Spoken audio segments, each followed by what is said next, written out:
Porque cada día es un reto. Porque cada día necesitamos sabiduría. Vale la pena buscar al Maestro de Maestros y recibir lecciones para vivir. Este es un mensaje de actualidad para vivir el presente con sabiduría y ver el futuro con esperanza. Este es su programa cristiano, Lecciones para Vivir. Hermanos, les doy una muy cordial bienvenida al estudio de hoy.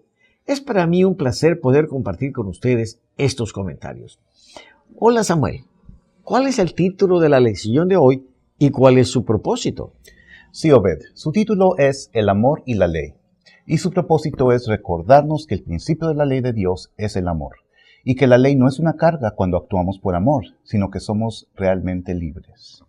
Hermanos, nuevamente les agradezco por permitirnos entrar a sus hogares a través de su programa Lecciones para Vivir. Les invito a pedir la dirección del Espíritu Santo al iniciar los comentarios de la lección de hoy. Oremos.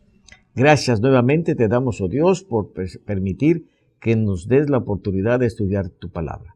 Queda con nosotros, te lo pedimos todo en el nombre de nuestro Señor Jesús. Amén. Amén.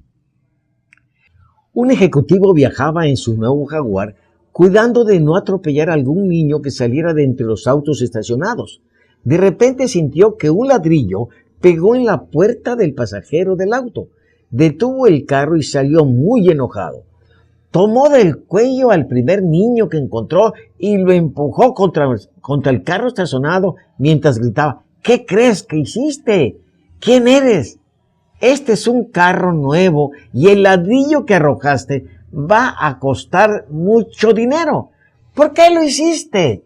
El niño dijo llorando: Por favor, señor, perdóneme, lo siento, no sabía qué más hacer. Arrojé el ladrillo porque nadie se quiso parar. Señaló a un niño tirado en la calle. Mi hermano se cayó de su silla de ruedas y no lo puedo levantar. Por favor, señor, ¿me ayuda a colocarlo en su silla? Está muy pesado. Conmovido, el ejecutivo colocó al muchacho en la silla de ruedas y lo limpió las heridas con su pañuelo. Se dio cuenta que iba a estar bien y se despidió. Gracias, señor. Que Dios lo bendiga, dijo el niño. El hombre no pudo hablar. Vio al niño dirigirse a casa con su hermano y subió a su carro. El chofer nunca arregló el golpe. Cada vez que lo veía se decía: no vayas por la vida tan rápido que alguien tenga que tirarte un ladrillo para conseguir tu atención. Dios desea que nos detengamos a mostrar amor al necesitado. Samuel, ¿cuál fue la respuesta de Jesús al abogado que le preguntó qué hacer para obtener la vida eterna? ¿Cómo es el amor que Dios quiere que mostremos a nuestro prójimo? Bien. En Lucas 10:26, Jesús hizo que el mismo abogado o intérprete de la ley se contestara. Le preguntó: ¿qué está escrito en la ley? ¿Cómo lees? Y el intérprete de la ley contestó: amarás al Señor tu Dios con todo tu corazón, y con toda tu alma, y con todas tus fuerzas, y con toda tu mente, y a tu prójimo como a ti mismo. Pero luego preguntó: ¿quién es mi prójimo? Y Jesús respondió con la historia del buen samaritano. El sacerdote y el levita, los santos de la iglesia, pasaron junto al herido sin detenerse. Fue un samaritano, medio pagano, quien sintió compasión por el hombre herido. Lo curó, lo levantó y lo entregó al hortelano, pagando para que lo cuidara. Dice Elena White en El deseado de todas las gentes, página 462.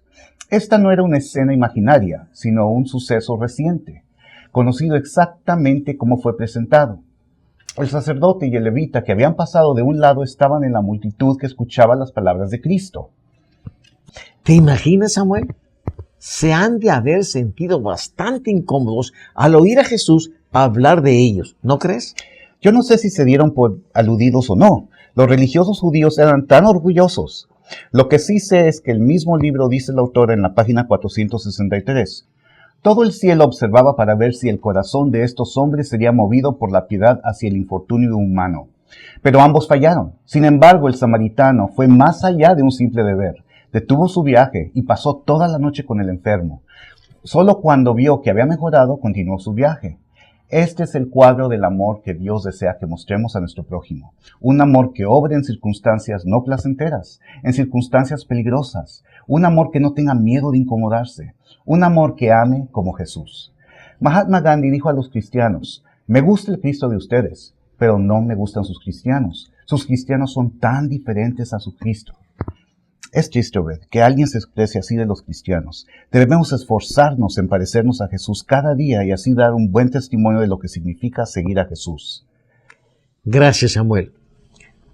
John Berry fue al banco Old National de Spokane a cambiar un cheque de $100 vestido con su ropa de construcción, ya un poco sucia. Cuando le dio su boleto de estacionamiento a la recepcionista para que lo sellara y se pudiera ahorrar 60 centavos, ella no quiso sellarlo. Le dijo que tenía que hacer un depósito para que se le considerara una transacción. El señor Berry le dijo: pero yo deposité bastante dinero en este banco. Pidió hablar con el gerente. Al verlo mal vestido, el gerente tampoco le hizo caso. Entonces comenzó a sacar sus millones de dólares del banco. 1 millón cada día, y los llevó a otro banco. Dijo el señor Berry: si tienes $100 o $1 millón, no importa si te deben tratar con la misma cortesía. En este caso, la discriminación le costó un importante cliente a ese banco. Esta sección se titula El hombre vestido de oro. Samuel, ¿cuál es el principio que Santiago ilustra en esta sección? ¿Por qué es importante entenderlo? Bien, lo podemos ver en Santiago 2.1, que dice: hermanos míos, que vuestra fe en nuestro glorioso Señor Jesucristo sea sin acepción de personas. En la Nueva Versión Internacional dice que nuestra fe no debe dar lugar a favoritismos. La palabra favoritismo viene de la unión de dos palabras griegas, recibir y rostro. Recibir por rostro es evaluar a una persona en base a sus características externas, y Santiago dice que no lo debemos hacer, y lo ilustra en el capítulo 2, versos 2 al 4. Porque si en vuestra congregación entra un hombre con anillo de oro y con ropa espléndida, y también entra un pobre con vestido andrajoso, y miráis con agrado al que trae la ropa espléndida y le decís: siéntate tú aquí, en buen lugar, y decís al pobre: estate tú ahí en pie, o siéntate aquí abajo de mi estrado, ¿no hacéis distinciones entre vosotros mismos y venís a ser jueces con malos pensamientos? El símbolo de la justicia es una mujer con los ojos tapados, que sostiene una balanza. Por llevar los ojos tapados no puede ver a ninguno y puede servir la justicia imparcialmente. Así hemos de tratar nosotros a los demás, con imparcialidad. Dice Levíticos 18:15, no perviertas la justicia, ni te muestres parcial en favor del pobre o del rico, sino juzga a todos con justicia. En la cultura greco-romana del primer siglo, la imagen pública y la posición social eran muy importantes. Los ricos y educados se beneficiaban a sí mismos. Si alguien hacía un regalo a una causa religiosa, esperaba un reconocimiento. Los de la alta sociedad que asistían a servicios religiosos esperaban un trato privilegiado. Una medida de nuestro cristianismo es cómo tratamos a la gente diferente a nosotros en edad, educación, estatus económico y nacionalidad. Pablo describe la iglesia primitiva en 1 Corintios 1:26. Pues mirad, hermanos, vuestra vocación, que no sois muchos sabios según la carne, ni muchos poderosos, ni muchos nobles. Qué interesante ver. No muchos ricos, no muchos sabios, no muchos poderosos, solo gente del común. Y sabemos que había muchos pobres porque los que tenían propiedades las vendían para compartir con sus hermanos. Los hermanos no eran políticamente correctos, solo hermanos que se amaban unos a otros. Es cierto, Samuel. Qué bueno que así fuese hoy día. Cuenta Miguel Andrews que cuando estudiaba teología, él y su esposa eran gerentes de unos apartamentos. Un día llegaron 2 señoritas de raza negra buscando apartamento.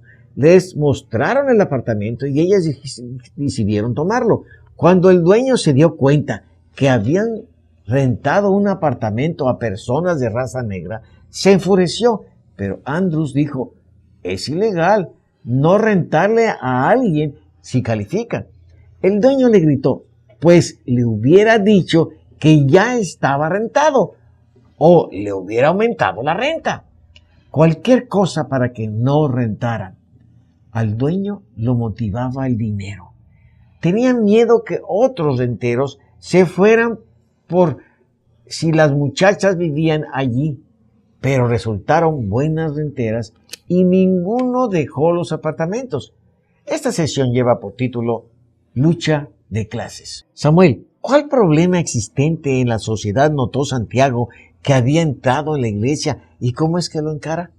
Mira, Obed, en el primer siglo después de Cristo, las condiciones de la sociedad estaban polarizadas. Había pobres y ricos, esclavos y libres, judíos y gentiles.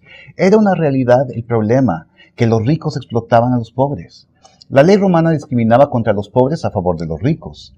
Se dice que las personas de clase baja no podían traer acusaciones contra personas de clases superiores y que las leyes demandaban castigos más severos para los ofensores de las clases inferiores que los ofensores de las clases altas. Este problema ha existido a través de toda la historia humana, aunque ha habido algunos ricos que han sido compasivos con los pobres. Por ejemplo, cuando Henry Ford inició la línea de ensamblado, o sea que en lugar de que los mismos empleados hicieran todos los procesos de un carro hasta terminarlo, él los dividió para que unos hicieran una cosa, otros hacían otra cosa, y así se seguía el proceso hasta terminar cada auto. Aumentó muchísimo la producción, pero a costa de fatigar a los empleados. Ford se dio cuenta y él mismo hizo leyes para que en su fábrica no se aprovechara de los empleados. Aumentó el salario de $1.50 al día a $5 diarios y rebajó las horas de trabajo de 10 horas al día a 8 horas por día. Hoy tenemos leyes para proteger a los pobres, pero Santiago tocó ese tema porque en ese tiempo el pecado de la parcialidad se practicaba aún dentro de la iglesia. Dijo en Santiago 2, 5 y 6, «Hermanos míos, amados, oíd, ¿no ha elegido Dios a los pobres de este mundo para que sean ricos en fe y herederos del reino que ha prometido a los que le aman? Pero vosotros habéis afrentado al pobre. No os oprimen los ricos, y no son ellos los mismos que os arrastran a los tribunales». Santiago los recriminó, porque por favorecer a los ricos afrentaban al pobre. Y le recordó que los ricos eran los opresores. En el verso 7 dice, ¿no blasfeman ellos el buen nombre que fue invocado sobre vosotros? Estos ricos blasfemaban el nombre de Cristo al usar sus riquezas para recibir ventajas en la iglesia. Samuel, Jesús dijo que era difícil para un rico salvarse, y en Santiago 2.5 Santiago dice que Dios ha elegido a los pobres. ¿Acaso prefiere Dios a los pobres que a los ricos? Mira, esto no tiene que ver con la preferencia de Dios. ¿Pero te has dado cuenta que los que ofrendan en forma sistemática son los pobres? ¿Has notado que la iglesia crece más en los barrios pobres y en periodos de problemas económicos y sociales? ¿Por qué es más fácil para los pobres aceptar la salvación? Dice Christianity Today de noviembre 13, 1995, página 52. Los pobres saben que necesitan redención con urgencia. Los ricos no sienten esa necesidad. Los pobres conocen su dependencia de Dios. Los ricos dependen de sí mismos. Los pobres no tienen un sentido exagerado de su importancia ni de su necesidad de privacidad. Pueden esperar porque han adquirido paciencia por causa de su dependencia de otros. Cuando se predica el evangelio a los pobres, les suena a buenas nuevas y no a una amenaza. Los pobres pueden responder al llamado del evangelio dispuestos a dejarlo todo porque tienen poco que perder y están listos para lo que sea. Ni el rico tiene que hacer nada para salvarse, ni el pobre tiene que hacer nada para salvarse. La salvación es por gracia. La diferencia está en su actitud. Los ricos de éxito dependen de sus habilidades naturales y no necesitan de Dios. No nos debe sorprender el comentario de Jesús en Mateo 19:24, que es más fácil pasar un camello por el ojo de una aguja que entrar un rico en el reino de Dios. No es que Dios prefiera salvar a los pobres, pero por lo general es más fácil que los pobres busquen y dependan de Dios. Delante de Dios todos tenemos el mismo valor. El punto de Santiago es que no debe haber favoritismo entre los cristianos. O sea, que todos somos iguales delante de Dios. ¿No es así? Gracias, Samuel. Sí. Esta siguiente parte se titula Amar al prójimo. Y Santiago continúa hablando acerca de la discriminación. En Mateo 5, Jesús había dicho que debemos amar no solo a nuestro prójimo, sino aún a nuestros enemigos. En Santiago 2, 8 y 9 dice, si en verdad cumplís la ley real, conforme a la Escritura, amarás a tu prójimo como a ti mismo. Bien hacéis. Pero si hacéis acepción de personas, cometéis pecado y quedáis convictos por la ley como transgresores. Esta sección se titula Amar al prójimo. Samuel, ¿cuán enfáticamente quiere Santiago que entendamos el asunto de la discriminación? Sí, Obed, es tan aborrecible para Dios la discriminación porque Dios ama a todos sus hijos. No fue ningún accidente que Jesús, siendo Dios, nació en un hogar pobre. Por lo tanto, cuando hacemos de menos a alguno de ellos, es como si hiciéramos de menos a Jesús. Ya lo dijo en la parábola del juicio de las naciones, según Mateo 25:40. En cuanto lo hicisteis a uno de estos mis hermanos más pequeños, a mí lo hicisteis. Escribió Elena White en El deseado de todas las gentes, página 466. Cuando vemos a un ser humano en angustia, sea por la aflicción o por el pecado, nunca diremos, esto no nos incumbe. Para ayudarnos a entender que no se trata de conocer las necesidades del prójimo, sino llenar o cumplir esas necesidades, Jorge Leones escribió, yo tuve hambre y tú formaste un club humanitario para discutir el problema de hambre en el mundo. Gracias. Yo estuve en la cárcel y tú te retiraste a tu iglesia en los suburbios y oraste por mi liberación. Yo estuve desnudo y en tu mente tú consideraste la moralidad de mi apariencia. Yo estuve enfermo y tú te arrodillaste y agradeciste a Dios por tu salud. Yo no tenía hogar y tú me predicaste un sermón sobre el abrigo del amor de Dios. Yo estuve solo y tú me dejaste solo para ir a orar por mí. Tú pareces ser tan santo, estar tan cerca de Dios, pero yo aún estoy hambriento y solo y con frío. ¿Te das cuenta, Obed? Esto en realidad es lo que hacemos muchos.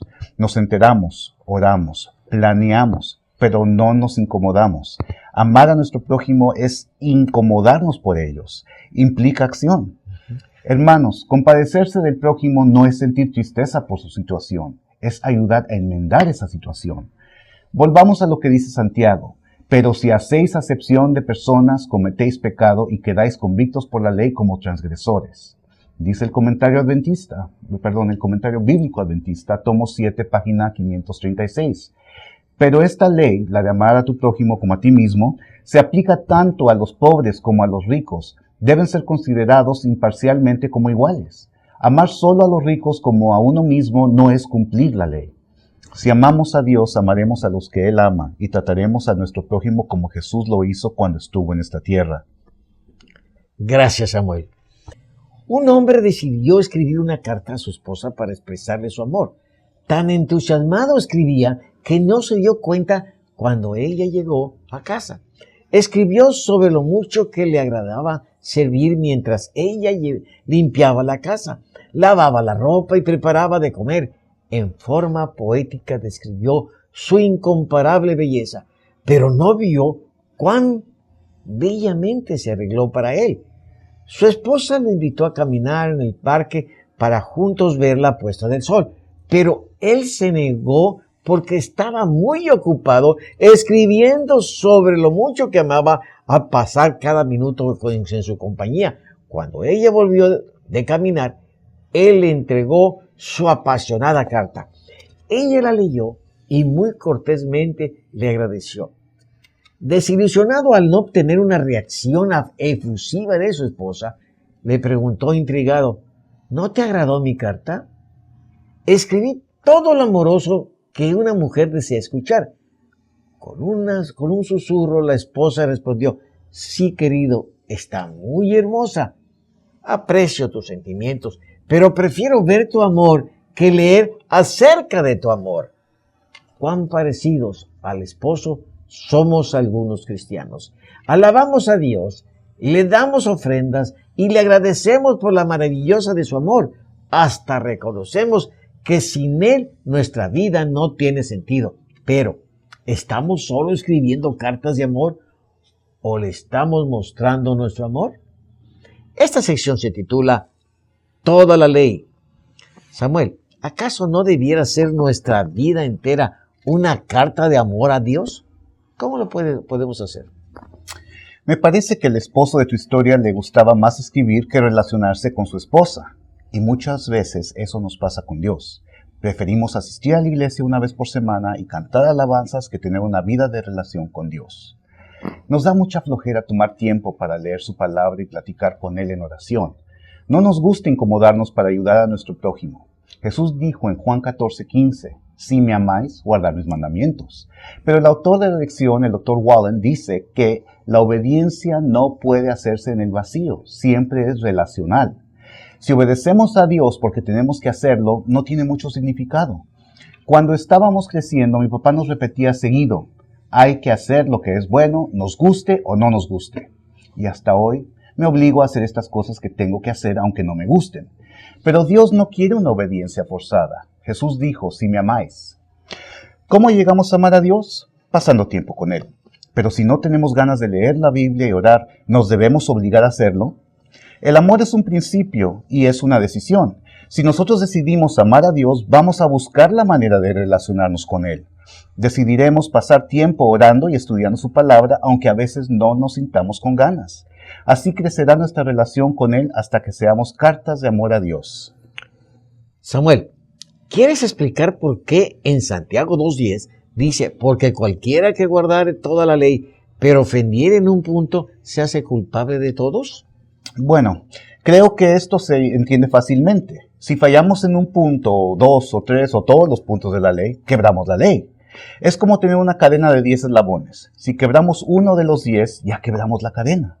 Así es con la ley de Dios. Lo que hay que explicar es lo que implica fallar en un punto o el resultado de fallar en un punto. Pues es importante guardar todos los puntos de la ley porque con uno que fallemos comienza a sufrir nuestra relación con Dios. Y cuando nuestra relación con Dios se daña, es más difícil cumplir sus preceptos. Por eso el apóstol Juan nos recuerda en 1 de Juan 2:1, hijitos míos, estas cosas os escribo para que no pequéis. Y si alguno hubiere pecado, abogado tenemos para con el Padre a Jesucristo el justo. En el momento en que nos damos cuenta que hemos fallado, podemos ir a Jesús en arrepentimiento y recibir el perdón. Mientras más nos relacionamos con Cristo, más nos asemejaremos a Él y más fácilmente cumpliremos la voluntad de Dios. Gracias, Samuel. Ironside cuenta el incidente del obispo Potter en su libro Ilustraciones sobre la verdad bíblica. El obispo viajaba a Europa en un barco transatlántico cuando se enteró que iba a compartir su cabina con otro pasajero. Revisó el cuarto y subió con la persona encargada de finanzas. Le entregó su reloj de oro y otras cosas personales de valor para que se las guardase en la caja fuerte. Dijo que normalmente no lo hacía, pero acababa de conocer al hombre que compartiría su camarote y a juzgar por su apariencia, temía que no fuera una persona confiable. El encargado de la caja fuerte contestó, por supuesto, señor Porter, las cuidaré con mucho gusto. Su compañero de cuarto también subió y me entregó sus pertenencias y por la misma razón. Esta sección lleva por título Juzgados por la ley. Samuel, ¿por qué debiéramos cuidar de no juzgar a los demás? ¿Qué revelamos nosotros cuando lo hacemos? Pues para empezar, no estamos siendo imparciales. Es más fácil llegar a conclusiones negativas de los demás que tratar de ver lo mejor en ellos. Cuando juzgamos a otros, les adjudicamos malas intenciones y propósitos malos que posiblemente ni siquiera son ciertos. Dice Santiago 2:13, porque juicio sin misericordia se hará con aquel que no hiciere misericordia, y la misericordia triunfa sobre el juicio. Dice el Comentario Bíblico Adventista, tomo 7, página 537. La advertencia bíblica de que habrá juicio sin misericordia para los que no son misericordiosos es un principio equitativo y se presenta tanto en el Antiguo Testamento como en el Nuevo Testamento. El misericordioso se enfrenta al juicio con alegre confianza, sin temor, porque sabe que Dios es misericordioso con los misericordiosos. Jesús lo demostró con una parábola de 2 deudores. El rey perdonó por misericordia a un siervo que le debía 10,000 talentos, unos $600,000 hoy en día. Pero este no perdonó a su consiervo que le debía solo 100 denarios. Recordemos que hay 6,000 denarios en un talento, así que esta deuda era ridícula. Pero el siervo echó a su consiervo en la cárcel hasta que le pagara. Cuando el rey lo supo, le dijo en Mateo 18:33, ¿no debías tú también tener misericordia de tu consiervo, como yo tuve misericordia de ti? y entonces lo entregó a los verdugos hasta que pagara todo. Otro punto en cuanto a juzgar a otros es que cuando juzgamos a los demás revelamos algo acerca de nosotros, porque las faltas que vemos en los demás son realmente un reflejo de las nuestras. Tendemos a fijarnos en nuestras mismas faltas, pero en otras personas. ¿Te das cuenta, Obed? Es mucho más fácil juzgar que mostrar misericordia. ¿Sobre qué base seremos juzgados, Samuel? Bueno, dice Santiago 2:12, así hablad y así haced, como los que habéis de ser juzgados por la ley de la libertad. ¿Por qué la llama ley de la libertad? Porque si guardamos la ley, somos libres, no tenemos temor al juicio. Pero si desobedecemos la ley, ya no somos libres. Veámoslo de esta manera. Si yo vendo drogas, he quebrado la ley de la nación y tengo miedo de ser apresado, y vivo huyendo de la justicia. No soy libre. Tengo que estarme escondiendo. No puedo entrar ni salir con libertad. Pero cuando cumplo con la ley de no consumir o vender drogas, soy libre para ir y venir donde yo quiera. Bien, seremos juzgados por la ley sobre la base de lo que hayamos hecho, sea bueno o sea malo. La Biblia dice que por la fe en Jesús estamos cubiertos por su justicia. No tenemos necesidad de temer al juicio si nos hemos entregado a Jesús. Ahora, ¿cómo mostramos nuestro amor a Dios? Poniéndolo en primer lugar en nuestra vida, ¿no? Viviendo una vida cristiana sin reproches como la vivió Jesús. ¿Y cómo mostramos nuestro amor al prójimo? Amando sin esperar, amando incondicionalmente así como Dios nos ama. ¿Recuerdan, hermanos, cuando a Jesús le trajeron la mujer adúltera? Jesús, el que era sin pecado, podría haberla juzgado y enjuiciado, pero no lo hizo, sino que mostró con ella misericordia. Ahora, ¿recuerdan cuando los discípulos preguntaron a Jesús, ¿quién pecó, este o sus padres, para que haya nacido ciego? Cuán rápido estuvieron para hacer juicio, pero Jesús no lo juzgó, sino que tuvo misericordia del ciego y lo sanó. Pero no nos engañemos, Cristo nos ama muchísimo, tanto que dio su vida por nosotros, pero dice Deuteronomio que de ningún modo justificará al malvado. No somos salvos automáticamente solo porque Cristo murió. Debemos aceptar su salvación y las condiciones que implican. Esto es entregarnos a Jesús y vivir como Él vivió. Haz el resumen, por favor. Con mucho gusto. Primero, Santiago notó el trato favorecido que la iglesia le daba a los ricos y advirtió en contra de la discriminación social. Todos los seres humanos somos iguales delante de Dios. Segundo, Santiago dijo que Dios había elegido a los pobres de este mundo, no porque Él prefiriera salvar a los pobres, sino porque es más fácil que los pobres busquen y dependan de Dios. Y tres, y si fallamos en un punto, quebramos toda la ley y comienza a sufrir nuestra relación con Dios. Y cuando nuestra relación con Dios se daña, es más difícil cumplir sus preceptos. Gracias por acompañarnos. Que Dios los bendiga. Yo he venido para que tengan vida y para que la tengan en abundancia. Descubra cómo recibir este don en Lecciones para Vivir.